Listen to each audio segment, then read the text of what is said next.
जी, जय श्री राधे। मेरा नाम डॉक्टर रागिनी मिश्रा। मैं रणवीरपुर कंपोजिट विद्यालय से हूँ, शिक्षिका हूँ वहाँ पर और मेरा यही परिचय है और कथावाचिका भी हूँ। क्या है मामला आपका पूरा? जी, मामला ये है कि कुछ माननीय पत्रकार महोदय लोग आरोप लगा रहे हैं कि मैं विद्यालय नहीं जाती हूँ और उसमें तथाकथित कुछ लोग जुड़े हैं, जिनको ईर्ष्या होगी, द्वेष होगा, तो वो लोग कह रहे हैं कि मैं विद्यालय नहीं जाती हूँ, कथा करती हूँ। तो पहली बात तो ये है कि कथा जब मैं करती हूँ तो सायंकालीन कथा होती है। मेरी कोई भी कथा दिन में कभी नहीं हुई है। वो लोग सोशल मीडिया उठाकर देख लें और बाकी जो भी, क्योंकि हमारा हर चीज़ ओपन है, तो देख लें। तो वहाँ पर कोई भी कथा दिन में नहीं होती, शाम को होती है, 7 से 10 होती है और रात्रि में ही हम वापस चले आते हैं अपने गाड़ी से। दूसरी चीज़, जब दूर की कथाएँ होती हैं, जैसे छत्तीसगढ़, बिहार हुआ, नेपाल हुआ, तब मैं छुट्टियों में जाती हूँ। जितनी कथाएँ हैं मई और जून की है या छुट्टियाँ मेरी बची रहती है तो मैं उनको लेकर के जाती हूँ। तो ये निराधार है कि मैं नहीं आती हूँ।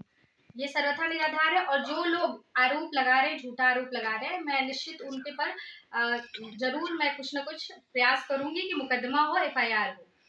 आरोप भी लगाया जा रहा है कि आप साइन नहीं करती हैं। जी। क्या है पूरा मामला इस पे? हाँ, एक्चुअली कुछ लोग, आजकल एआई का ज़माना है, आजकल तो आप सभी जानते हैं इतना आगे हो चुका है, तो लोग रजिस्टर की कॉपी का कुछ छेड़-छाड़ करके उसमें एडिट कर कर के उसमें एब्सेंट मतलब एब्सेंट क्या, खाली कर दिया था, जो भी एडिट कर दिया था और बाद में फिर उसी को वायरल कर रहे हैं वो लोग। तो वैसे तो मैं भी दिखा सकती हूँ, कई ऐसा है प्रकरण, मैं दिखा या आप लोगों को प्रोवाइड करा दूँगी अभी, जिसमें एडिट करके बनाया जा सकता है। तो यही काम उन लोगों ने किया है। और रही बात, आज कुछ पत्रकार महोदय गए थे, तो आज मैं मेडिकल पे थी। आप रेफरेंस नंबर कोई भी जाकर के चेक करवा सकता है और जब भी मैं कथा के लिए जाती हूँ, तब मैं लीगली छुट्टी लेकर के जाती हूँ। मेडिकल लेकर के जाती हूँ, सीएल बचा होता है तो वो लेकर जाती हूँ। और दूसरी बात कि सबसे नज़दीक यदि किसी का विद्यालय है तो मेरा है, मेरे घर से। तो आप ये बताइए कि तब मेरे न जाने का कोई कारण हो ही नहीं सकता, क्योंकि सरवां से रणवीरपुर बहुत दूर नहीं है। तो आपके पीछे विद्यालय के लोग ही लगे हुए हैं जो आपके टीचर हैं? जी, नहीं, सभी लोग तो बहुत अच्छे हैं, सबकी बात मैं नहीं करूँगी।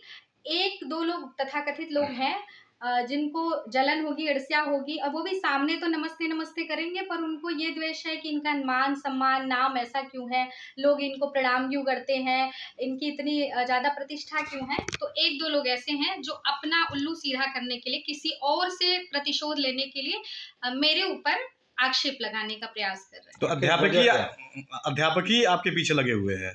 हाँ, उसमें कुछ अध्यापक ही हैं। तो जी। क्या वजह है, आखिर ऐसा क्यों कर रहे हैं लोग आपके साथ? एक तो देखिए, जिसका समाज में पॉपुलैरिटी होती है, जब सम्मान पाता है, तो कुछ लोग होते हैं ना कि उनको जलन होती है और कोई रीज़न नहीं होता, बस ऐसे होती है कि बराबरी ना कर पाओ। तो वही, जैसे आपने बोला था एक बात कि सुख में, दूसरे के सुख में ज़्यादा लोग दुखी हो जाते हैं। तो अब मेरे पास फॉर्च्यूनर है तो देख के जलना कि फॉर्च्यूनर से स्कूल क्यों आती हैं? अच्छा, ये अपना व्यू है ना कि आपने क्या रखा है, क्या नहीं रखा है। तो वो कई लोग ऐसा स्टेटमेंट भी देते हैं और जलन का कारण जो भी है।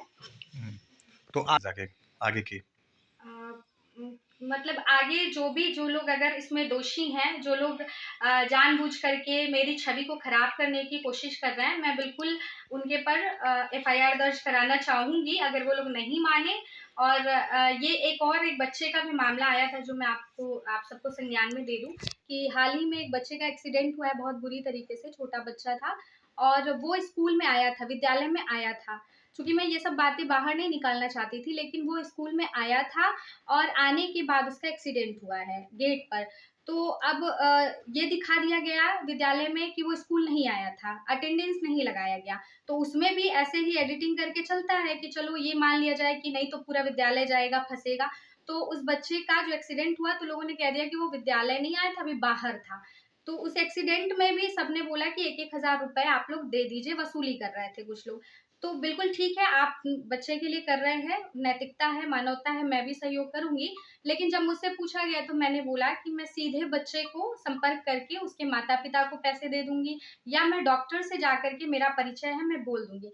तो जाकर के आप सभी डॉक्टर से भी कंसल्ट कर लें। मैंने डॉक्टर राहुल राय को, हमारे परिचित हैं, मैंने उनसे बोला था कि जो भी सुविधाएँ प्रोवाइड की जाए उस बच्चे के लिए, वो उचित जो हो, और उन्होंने किया भी। हालाँकि और भी मैंने प्रयास किया और मैंने सोचा था कि घर पर जाकर बच्चे को मैं आर्थिक मदद जो भी करना होगा ज़रूर करूँगी, पर इन लोगों की वसूली में मैंने सहयोग नहीं किया, तो इस पर इन लोगों को बुरा लग गया। उसी पर ये सब सारा कार्यक्रम इनका प्रारंभ हो गया। तो कुल मिला के एक लाइन में कहे कि जो साइन की बात है वो एडिटेड है। जी, बिल्कुल एडिटेड है और वैसा एडिट किया हुआ मैं दूसरा भी आपको दिखा दूँगी। जी। ठीक है।